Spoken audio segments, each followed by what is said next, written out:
what I'm really struck by is how the yes side in this debate is fixated on moralising. I challenged the medical council concerning a legislation that required them to refer me to the tribunal. Oh, Topher, it is heartbreaking. This is one of the hardest parts of the job that I do, is talking to detransitioners and their families.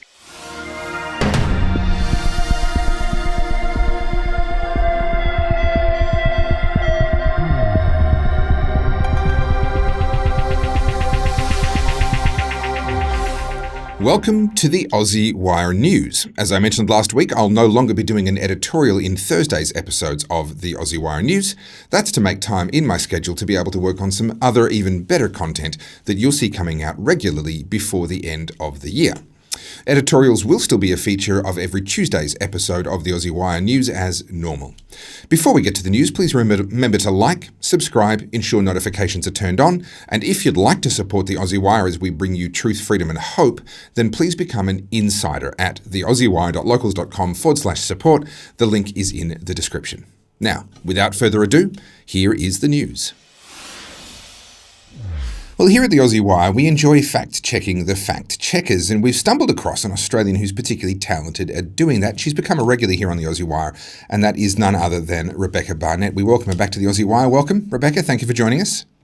Very much. Fact-checkers are the fact-checkers. I like that. We're fact-checking the fact-checkers, or you are, and we benefit from your incredible work. You've done a great job on this particular issue, and the issue at hand is the issue of whether or not Marcia Langton actually said that no voters were racist or just stupid, as per the headline here from the Bunbury Herald. This has been branded a conspiracy theory. What's the truth here? Has the No campaign actually resorted to just simply calling everyone who isn't a no voter racist? Right. So the issue is that the Australian misstepped by saying that Marcia Langton actually said that no voters are racist or stupid. What she said was that arguments boil down to racism and sheer stupidity.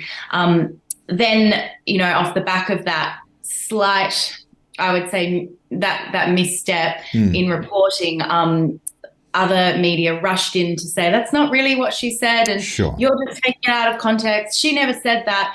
But the fact is that she said that the arguments are racist and stupid, or boil down to. So, ergo, anyone who believes those arguments is, what would you call that? Well, I mean, it sounds like a distinction without a difference. It sounds like she did say that, but then after the fact, everyone went, oh no, we don't want her to have said that because that's going to upset a lot of people and sink the Yes campaign even further into the mud.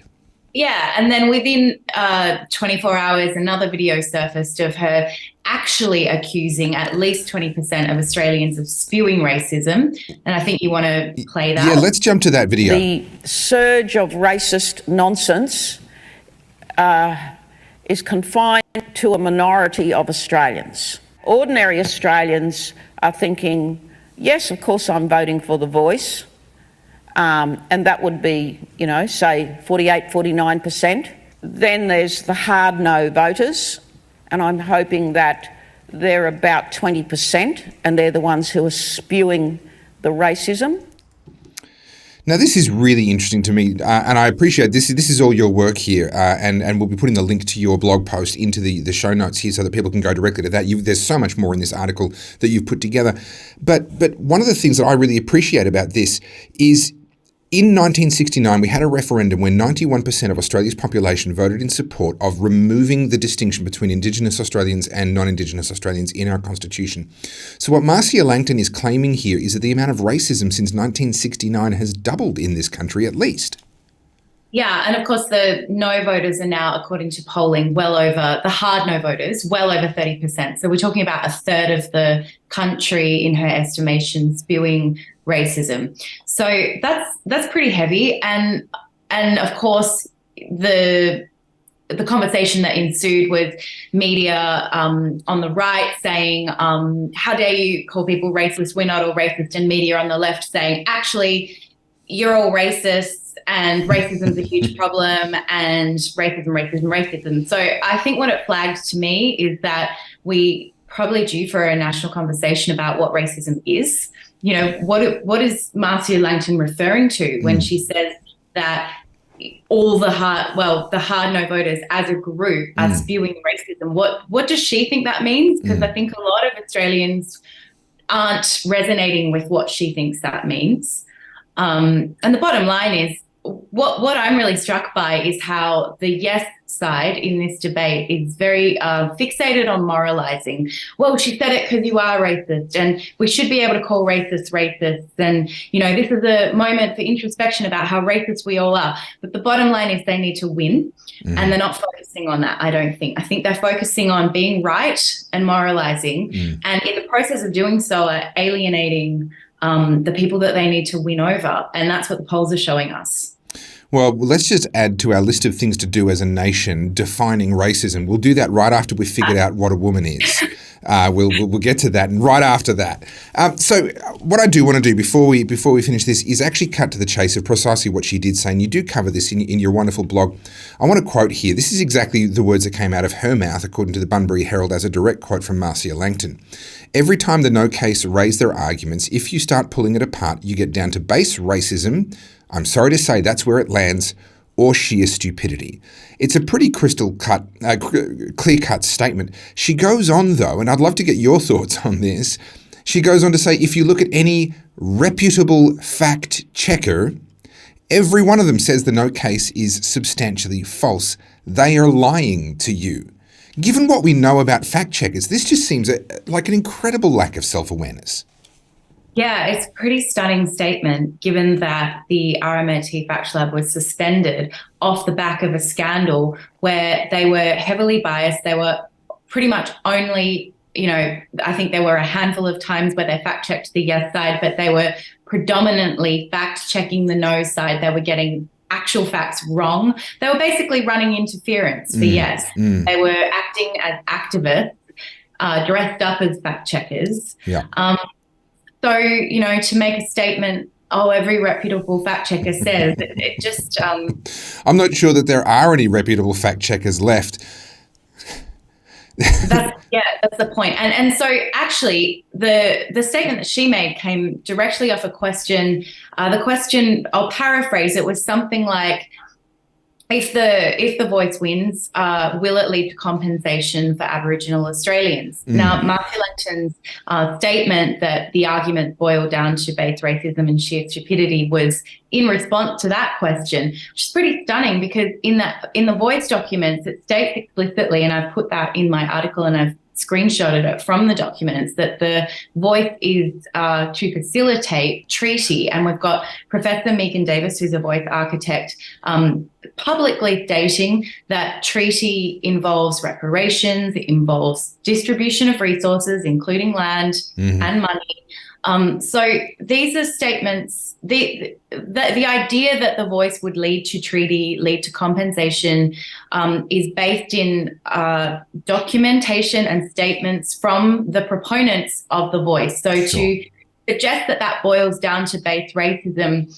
and sheer stupidity, like I said earlier, suggests we need to talk about what that means, because what one group of people would call a fact or a piece of evidence from a document, another group of people is calling racism.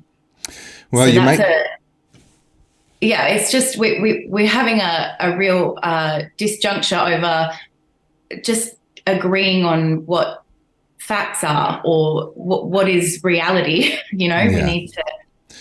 Well, if anyone ever asks you who fact checks the fact checkers, you can tell them that Rebekah Barnett does. And it's an absolute pleasure having you once again here on the Aussie Wire. Thanks for coming on. Thanks, Joseph. Well, lawfare is a topic that we have a keen interest in here at the Aussie Wire. Certainly, personally, I take a very keen interest in it, being the subject of it myself. But we recently came across a story that we weren't previously aware of, and we'd like to bring that to your attention. And thankfully, we're actually bringing you a little bit of good news. But the story itself is a cautionary tale. Kirralie Smith from binary.org.au joins me. Kirralie, how are you? I'm really well, thanks, Topher. I'm very happy today. Look, thank you so much for being here, and very, very happy to have you on the Aussie Wire. Now, I came across this because I saw an announcement from you that you've had some AVOs. These are apprehended violence orders in that legalese sense, apprehended being expected, anticipated violence orders that were put against you. You seem like a terrifying person to me. I certainly would want to put a restraining order on you if I had the chance. What's the story here? How did you end up in a situation where these are even there to be withdrawn? Oh, look, it's completely and utterly absurd, Topher. I am a 52-year-old woman on a walking stick because I have a busted knee. I'm no threat to anyone, maybe to people's ideas and ideologies, because that's all that I engage with. I don't attack people personally, but really happy to go after ideology. So I'm in a position where I defend women and girls' sex-based rights, parental rights, and I'm all about child safeguarding. I run an organisation called Binary, and that's what we're about. And so earlier this year, I identified several males playing soccer in New South Wales in the women's divisions. And I simply asked the questions, what is a woman and why have separate male and female divisions if anyone can play in them? And, there's a lot to this story. We ended up going through every level, every process that was given to us, and in the end got no results from Football Australia. So our supporters sent around 12,000 emails to 4 different representatives of those organisations. And the next thing I knew, I had 2 police on my doorstep issuing me with applications for apprehension of violence to stop speaking and criticising these transgender policies because I had identified these players. I had taken screenshots of what was on Football New South Wales' own webpage and reproduced it on Twitter, and was told that that was an act of incitement to violence. So I've never called for violence on these people. I do not want to be violent towards these people. I'm simply wanting to address these transgender policies that put women and girls at an unfair and an unsafe advantage. So that's how we got there. It's been ongoing. As you know, the process is the punishment. It's gone on all year. On Monday this week, we had to front Burwood Court. We were made to wait for many hours, as most people are. And then the police prosecutor decided to withdraw the application for the apprehension of violence order. I had with me the former Attorney General of New South Wales, Greg Smith, who was responsible in Parliament around the time that these laws were made. We also notified the current Attorney General, who sent 2 solicitors and 1 barrister along to the case, because if it was heard, we were going to make a constitutional argument that this is about the implied political freedom of speech, basically. But thankfully, the police prosecutor saw how absurd this application was and withdrew it before it was even heard. So it was a great victory for free speech. And but the problem is I've still got another AVO pending against me from another player, and 2 vilification charges that are going to be heard in the New South Wales Civil and Administrative Tribunal later on in the year. There is just so much here that brings up the worst possible memories. I look at what they're doing and what they're trying to do, show up on your doorstep, tell you that you can't say these things.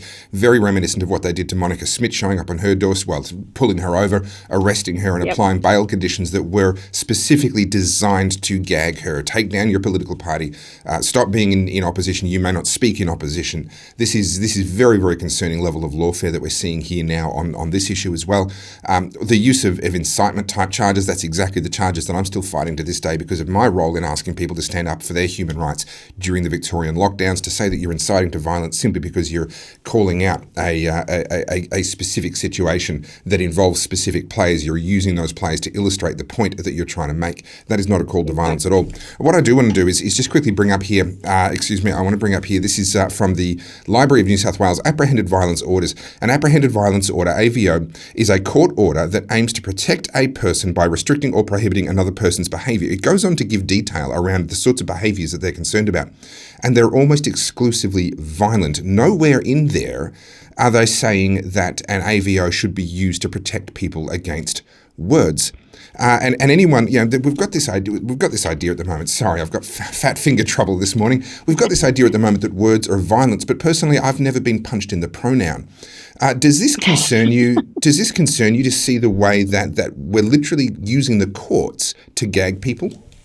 It's extremely disturbing. And unfortunately, I'm in a position where Binary has 100,000 email subscribers. So I was able to raise the funds to go to court and to take one of the most senior counsels in Australia to represent me. But most people are not in that position, Topher. And, it is not unreasonable to say men are not women and they do not belong in women's sports spaces or services. And yet the police turn up at your doorstep and say you can't say that. And if you do, we're going to take you to court. And so I'm really grateful for the position I'm in and the support I have, that I was able to stand in the gap for so many people in Australia at the moment who believe the same things you and I believe, who are, they're threatened with job loss, they're threatened with bullying, they're threatened physically threatened. We've seen Posey Parker's rallies where women just simply turn up to speak and there's violent threats. And so, we have to stand in the gap. I will not back down. I've done nothing wrong and I will not apologise for saying these things because they're just perfectly reasonable, fact, evidence-based truths and realities.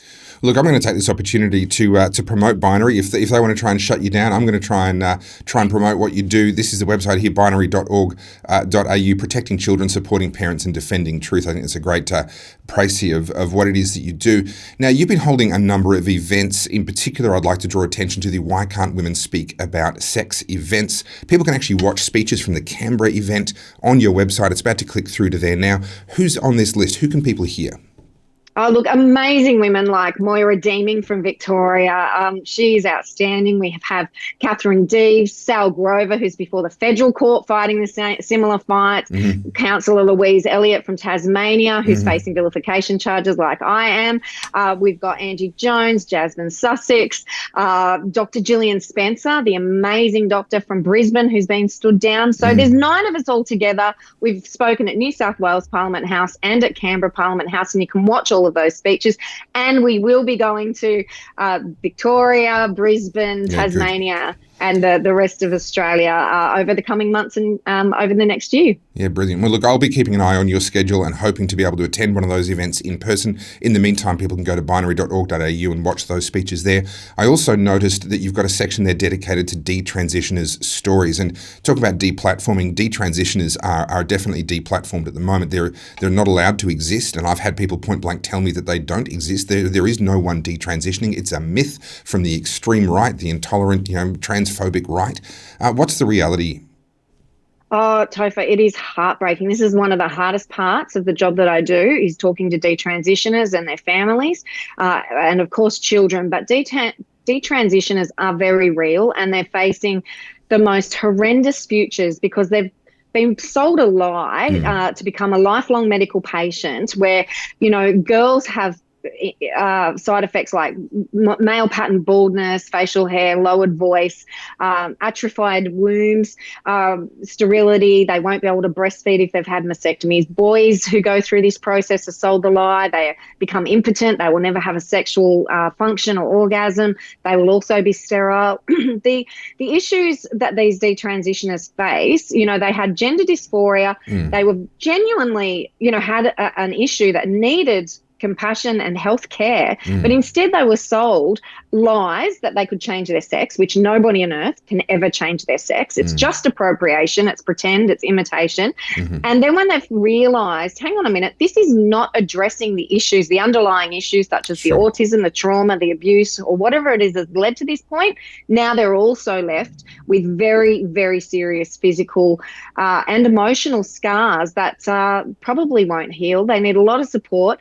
And then what we find, they've also been ostracised because often when they become transgender or announce they're transgender, their family or friends, withdraw support. Then when they announce they're detransitioning, the LGBT groups withdraw their support and they're left very alone and very fragile.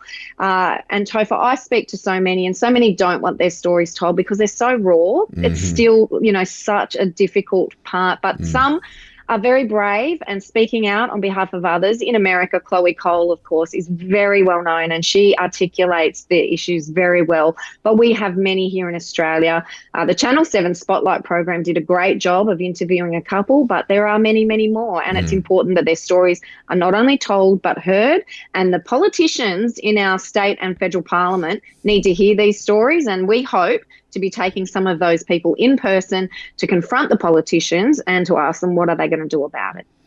Well, certainly, speaking for myself, and I know for an enormous number of people who are like you and care about these people but want them to make better decisions that are going to serve them better in life.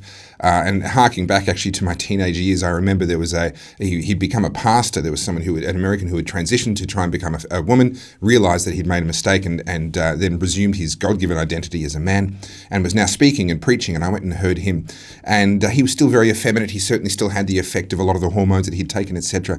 And he said a brilliant thing. He simply point blank said to this massive crowd of people that had come to hear him, he said, "I'll ignore the obvious consequences of your sin and rebellion against God if you ignore the obvious consequences of mine." And I thought it was a beautiful reminder that we are all, on the one hand, God's children, but we are all desperately in need of his forgiveness.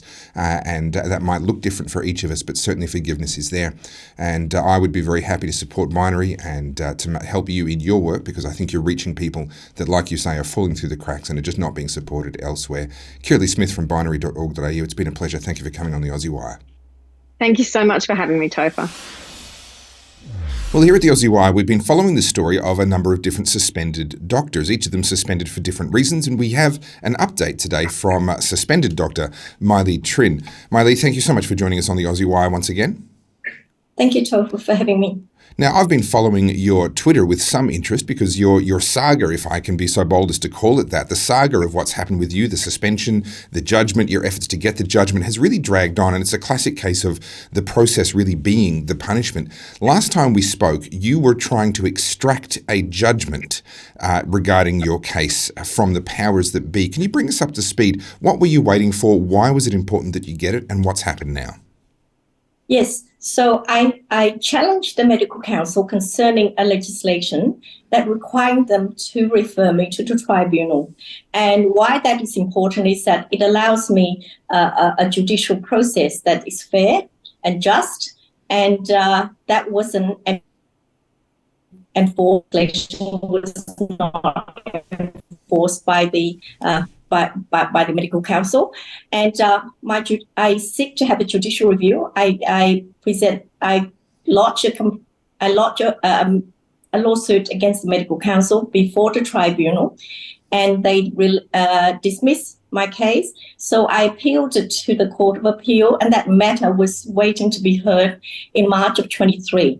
However, it came to my attention that the delegation process by the Medical Council to the panel that suspended me was not done according to the legislation, which means that these people that suspended me did not have the power to suspend me. So I decided to challenge this this particular issue as well. And the court required me to go back to the tribunal and present this matter before the tribunal before it can be heard in the Court of Appeal. So that was done before that was put to the tribunal on the 19th of May, 2023. And since then, I've been waiting for the judgment to be released. Without the release of judgment, I couldn't have my case heard before the Court of Appeal. So the tribunal was delaying in releasing the judgment. And I was waiting for 16 weeks, and I then decided that I should launch a public appeal to ask the public to help me to put pressure on the judge. So that was successful because a week after that, launching that appeal, the tribunal released the judgment. So I have now been able to, hopefully my case will be heard in the Court of Appeal in a few months. Look, My Le, it's quite a remarkable story. Unfortunately, we just had one or two glitches with the internet stability there while you were talking, but I believe we caught the gist of it. It is amazing to see just how punishing the process can be, because while all of this is going on, you're being bounced between the tribunal and the courts are sending you back to the tribunal, and the tribunal's holding on to the judgment so you can't go back to the courts. While all of that's happening, of course, you're suspended. You're not able to practice medicine, as I understand it, and not to pry into your personal affairs. But are you able to earn a living at the moment, or are you having to survive off savings and dip into your savings to get by? Yes, I have to depend on my saving. In fact, I resourced all my savings now. I haven't been able to work at all, and I spent most of my time working on my case, despite the fact that I have got a lawyer working for me. No, it's extraordinary, and what I've seen so often in people with situations similar to yours is an effort by the system to simply exhaust the resources of the person that they are going after, and that's certainly what it looks like is happening in your case. What's next for you now that you do have that judgment from the tribunal? You're going to be going to court. If I have understood the process up to this point correctly, you're going to court specifically to ask this question as to whether that delegation power had been correctly given, and therefore whether your suspension was valid in the first place. Is that correct? Can you tell me a bit about how that's going to go? Yes, that's correct. So I'm challenging two legislation. So I have not. So by right, I have the right to be referred to the tribunal for a hearing if they suspended me. So there's a legislation called Section 145D of the national law states that if my complaint is serious and it warrants a suspension or cancellation of registration, that my matter should be referred to the tribunal automatically, that I don't have to apply for an appeal of my suspension, that this right to be heard before the tribunal is stated in that legislation. And but the Medical Council refused to enforce that because it allows them to have control of us, or control. So it means that they could suspend me as long as they like. The legislation required them to refer me to the tribunal very soon after I've been suspended. And that's abuse of power. And the matter concerning the delegation is that if they don't have the power to suspend, my suspension was invalid. So the Medical Council have not complied with the law, have not abide by the legislation, and so there's no power vested in the people that suspended me. And that didn't just apply to me. This unlawful process had been happening for many years, and so by doing a judicial review, it's holding the Medical Council to account so that they're operating within the law and not outside the law or beyond the law. Well, My Le, thank you so much for bringing your story to the Aussie Wire. We will continue to follow this as it develops, but I also encourage people to find your social media links. They'll be in the show notes underneath this video, and to follow you directly to get their information directly from the source as this story continues to develop. I think this is actually quite an important court case that you're running here on your own behalf, certainly on behalf of other doctors that have been abused through unlawful suspension, or not necessarily unlawful in some cases, but just inappropriate suspension. They were suspended for the wrong reasons. And certainly in your case, I do hope that there is compensation forthcoming if you're able to prove this point that they never had the lawful right to suspend you in the first place, to see you restored everything that you've been lost. Of course, we can't give back to your patients what they've lost in the form of the care that you would have provided for them over this time that you've been stopped from doing and they've been deprived of. But certainly to see some justice in this case would be very good. Suspended Dr My Le Trinh, thank you so much for coming on the Aussie Wire. Thank you, Jonathan. Thank you for watching the Aussie Wire News. We release new episodes every Tuesday and Thursday at 4 p.m. You can catch up on past episodes at theaussiewire.com, and remember to join our email list and check out our blogs while you're there. Don't forget to become an insider for exclusive content, giveaways, discounts, and much more. The link is in the description. I'm Topher Field, and this is the Aussie Wire.